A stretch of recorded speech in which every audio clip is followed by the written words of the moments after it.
স্বাগতম। নতুন জায়গায় যেতে চাই অনন্তকাল এর ধারাবাহিকতায় আজ চলে এলাম মৌলভীবাজার জেলার শ্রীমঙ্গল উপজেলায়।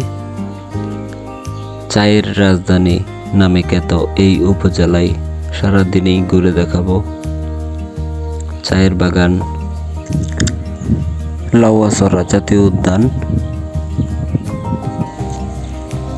মুক্তিযুদ্ধের প্রথম সেনা সদর দপ্তর, অস্কারজয়ী ছবি around the world in 80 days এবং হুমায়ুন আহমেদের আমার আছে জল ছবির শুটিং স্পট।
চায়ের দেশে স্বাগতম। সাতগাঁও চা বাগান, আমি সাতগাঁও চা বাগানের সামনে। এটা হবিগঞ্জের রুট। এই যে সাতগাঁও চা বাগানের এই প্রতিকৃতিটা দেখতে দেখতে আমরা চলে এলাম শ্রীমঙ্গলের সেই বিখ্যাত পানসি রেস্টুরেন্টে। সকালের নাস্তাটা সেরে নেব এই পানসি থেকেই। আমরা পানসিতে বুনা খিচুড়ি উইথ চিকেন অর্ডার দেওয়ার পরে আমরা খাওয়া শেষ করলাম।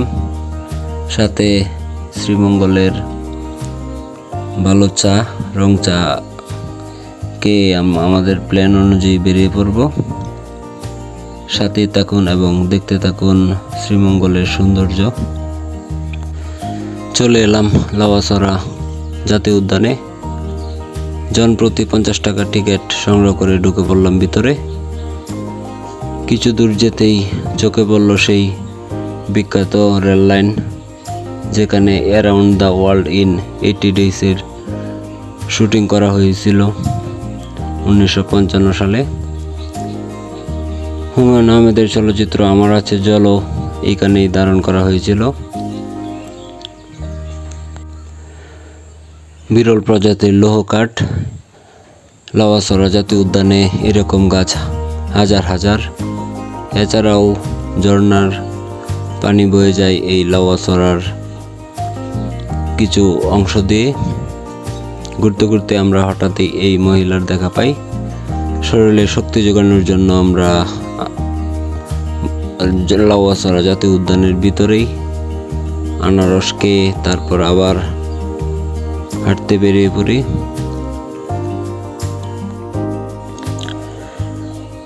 সেই বিখ্যাত রেল লাইনে হাঁটতে হাঁটতে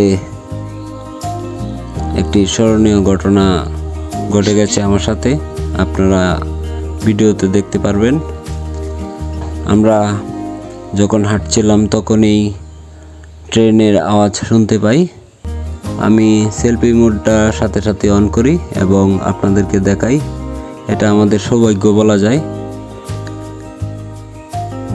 সিলেট থেকে ঢাকাগামী এই ট্রেনটি এই সময়েই এই রেল লাইনে পাবো কল্পনাও করিনি। অনেকটা দূরে ছিলাম, তাও ভয় লাগতেছিল। এই মুহূর্তটা সত্যি অদ্ভুত। ভ্রমণ পিপাসুরা অনেকে জানে না, শ্রীমঙ্গলে বিশাল বড় গ্র্যান্ড সুলতান রয়েছে, যেখানে আপনি অনায়াসে রাত্রি যাপন করতে পারবেন। আমরা গ্র্যান্ড সুলতানের পাশ দিয়ে এখন চলে যাচ্ছি। শ্রীমঙ্গলের চা বাগান এবং প্রকৃতির সৌন্দর্য উপভোগ করতে থাকুন।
বাড়ি ফেরার পথে চলে গিয়েছিলাম মুক্তিযুদ্ধের প্রথম সেনার সদর দপ্তরে, যার অবস্থান তেলিয়াপাড়া চা বাগানের এই ডাকবাংলো, মাধবপুর হবিগঞ্জে অবস্থিত।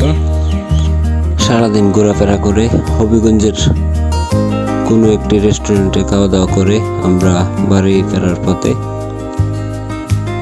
ভিডিওটি কেমন লেগেছে অবশ্যই কমেন্টসে জানাবেন। নতুন জায়গা দেখার জন্য সাথে থাকবেন।